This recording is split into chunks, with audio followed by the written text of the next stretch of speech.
chains. I've been driving this train, years in this lane. There's no stopping this flame, cause I came. What's up, fam? Did I tell y'all about the time that I feared for my life? Well, it's been a lot of times that I feared for my life growing up on the streets of Gary, Indiana when I was younger. But actually, I feared for my life in 2012, y'all. 2012. Picture this. Y'all watch 600 Pound Life? My 600 Pound Life? All right. Here's a quick story time for you.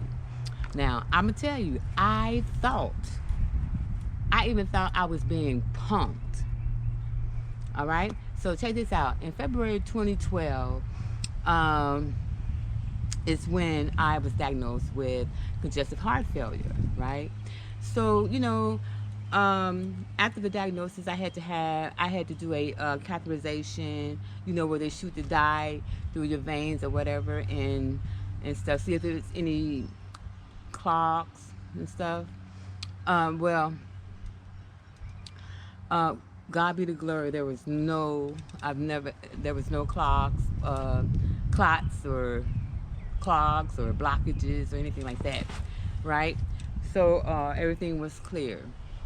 And so I had to be transferred to Vidant Hospital because the hospital that I was at, that I was rushed to at the emergency room, Onslow Memorial at the time, did not have those capabilities. So I was transported by, y'all know I can't say that word, ambulance, to, y'all ain't gonna make fun of me.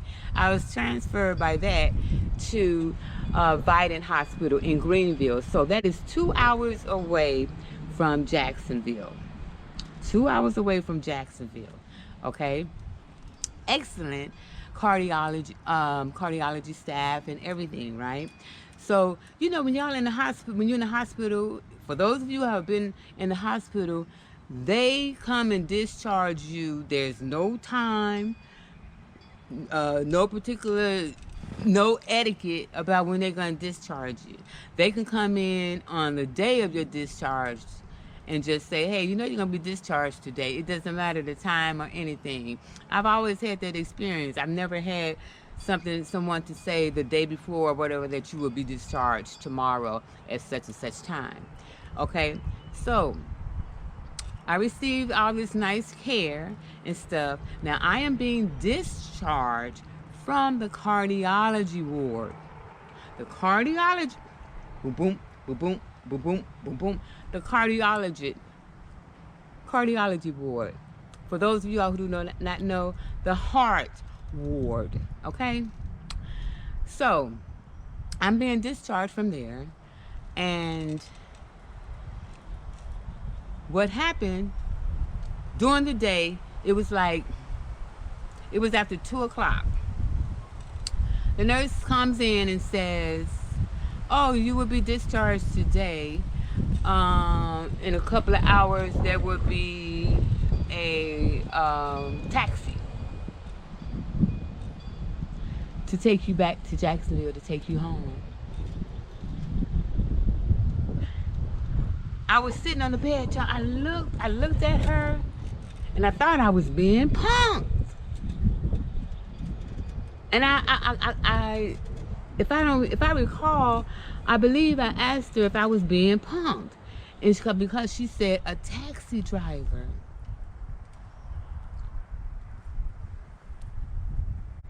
Now, mind you, when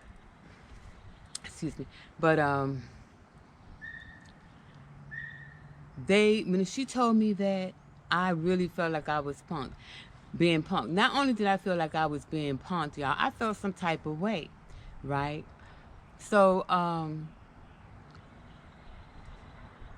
they wheeled me down. By this time, it was dark outside. So they wheeled me down to the exit of the hospital, y'all. And even then, I was like, are you serious? Y'all really gonna send me out? You really gonna send me out home in a taxi?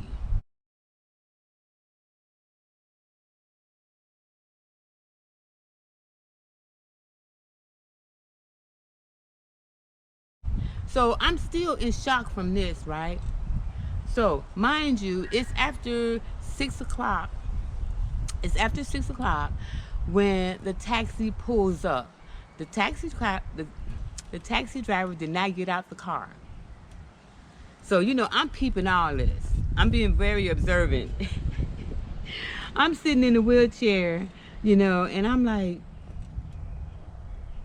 there's a reason. There's probably a reason why this man is not even getting out the car. So I got onto the car. I got in the back seat of the car. Whoa, y'all, you would not believe it. I got in the back seat of this vehicle. This taxi cab driver, he had to weigh at least a good 400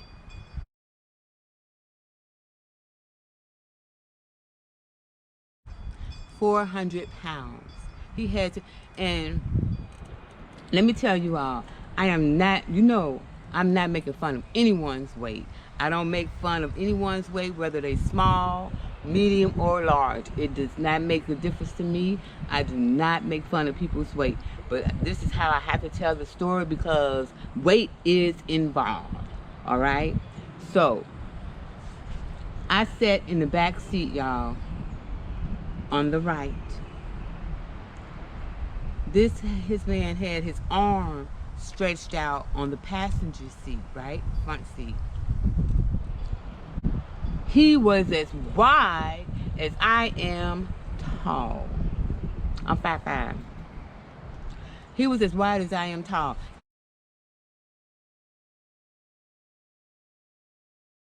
He almost reached over to the other side of the seat, y'all. If I'm lying, I'm flying. Okay? Now, I try not to judge anybody, but let's be realistic.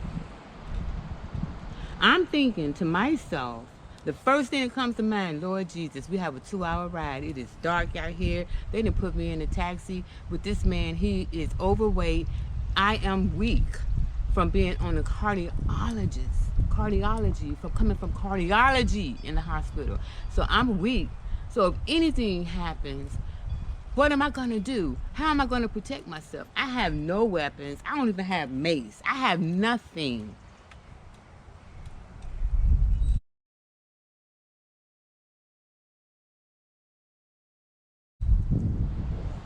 And I got a 2-hour drive with a driver who is overweight. And you know how the roads are. We on the back road, so you know how the roads are in North Carolina. The back roads are, they pitch dark. If something was to happen, I was in a little pickle. The only person that knew what was going on was the hospital. They didn't call me to see if I got home okay. Y'all, I was just shocked. And I mean, he seemed like a nice gentleman and stuff, but a nice gentleman is not going to protect me. I needed a hood, okay? I needed somebody from the hood or somebody with a specific set of skills, all right, to take me home. So, God be the glory, I made it home safe. When I got home, my phone was ringing off the hook. How did you get home? How did you get home? My friends was calling me, how did you get a taxi? No, you didn't. Yes, I did. So, let me tell you something. For those of you all, if you're new to my channel and you're wondering, well, why does she have an organization, Heart Healthy Heroes and Heroes, LLC? Heart Warriors Fighting Heart Disease. I have that organization because of what I have gone through. And I know it's not an easy journey. There are others out there who have no one to protect them, to take care of them, to just help them, to love on them, you know. When I go and get a new defibrillator,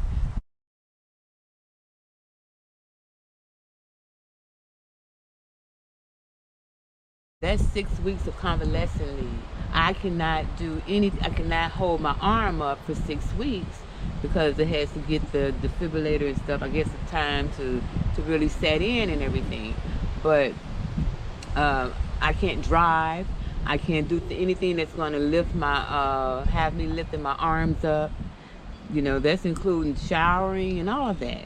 So, but I had somebody there. Gee, good times and bad times, in sickness and in health. All right, and that's why I say you don't need a whole lot of friends. If you could just have one person in your corner, that's good enough. Because I really truly believe that's all you need. Because, like Mama used to say years ago, friends come a dime a dozen. You know? Let me tell you. So, with Heart Healthy Heroes and Heroes LLC, I'll show you what we do. We provide 3 things for our members. But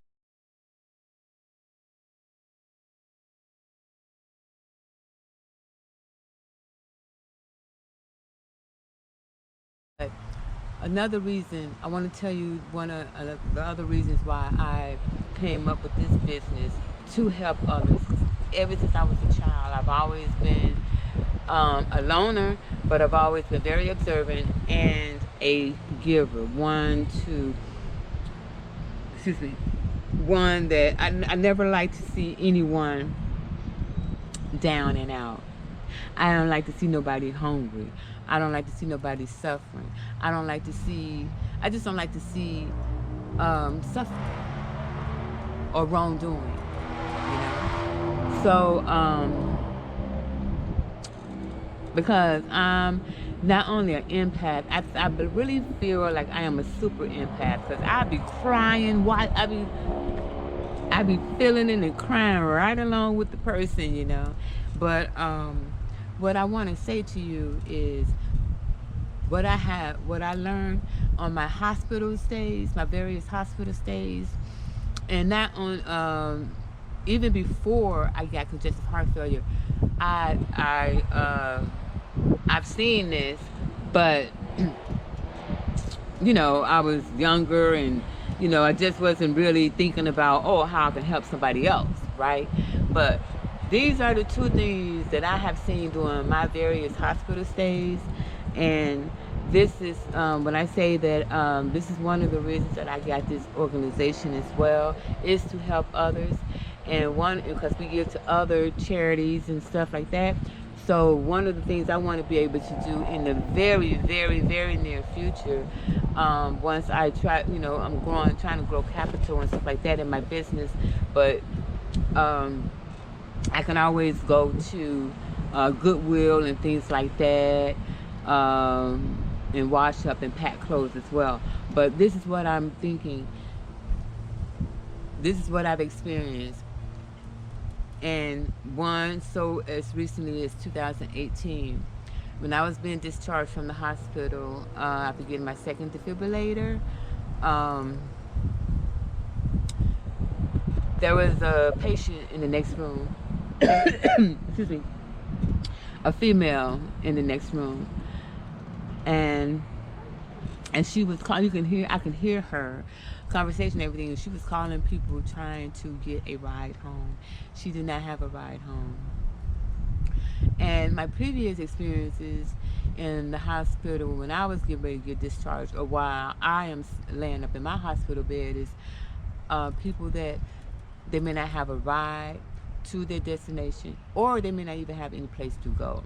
But the other thing that I can probably be of service to in the future, near future, along with a ride for heart patients and stuff that don't have one upon discharge, is to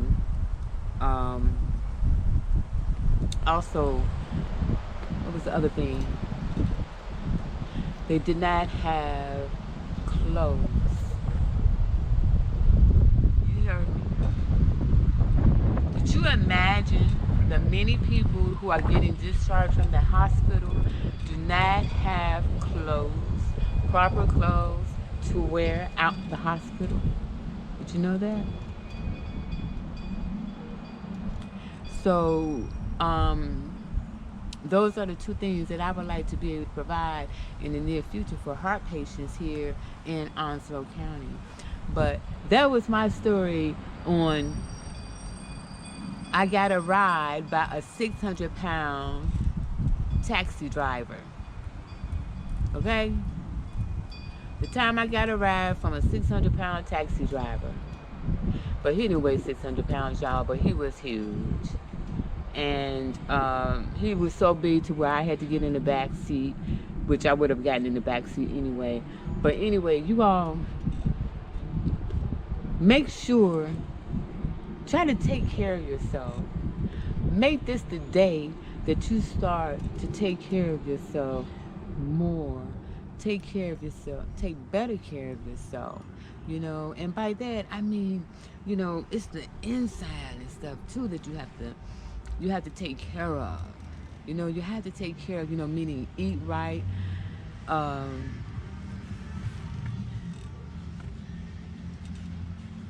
meaning eat right, and get you a little exercise in. And the exercise, if you can't get anything, you know, it doesn't have to be rigorous. Maybe you like to dance, do some line dances, you know, get on YouTube and hit the dances for line dances and stuff like that. They have so many up-to-date line dances and things of that nature. Not only can you do that, walk. Or if you go to the grocery store, when you park, don't park right near the door. Park a little distance from the door. You know, you getting your exercise in, get your little cardio in. You know what I'm saying? So just, we must, I say we because I am included, we must take care of ourselves. And I'm going to tell you something about taking care of yourselves. The better you start feeling, the better you start looking, the better you, the more you take care of yourself and your business, you watch your friends list get smaller and smaller because haters gonna be in the building. And you listen to what I'm telling you, all right? You listen to what I'm telling you. Regardless of what is going on in your life, if you have something that you need, that you want to strive for, you go ahead and you strive for it. Everybody is not going to have your back. As a matter of fact, don't nobody need to have your back but God. You understand what I'm saying? And when haters come around, just know that the show must go on. Not only does the show go on, the show is much stronger. Much stronger. All right? And I hope to see you all out there April 20th from 12 noon to 4 p.m. at 300 Sherwood Road in Jacksonville, North Carolina for Blue Jeans Brunch Bingo. And a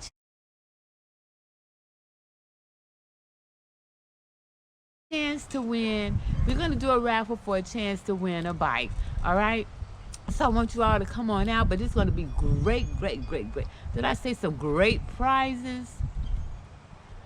Great prizes for bingo, y'all. Come on, just come on out and enjoy. You're gonna have some fun fellowshipping fundraiser. A fun fellowship fundraiser with Heart Healthy Heroes and Heroes LLC with the girl here. All right. Tickets are $20.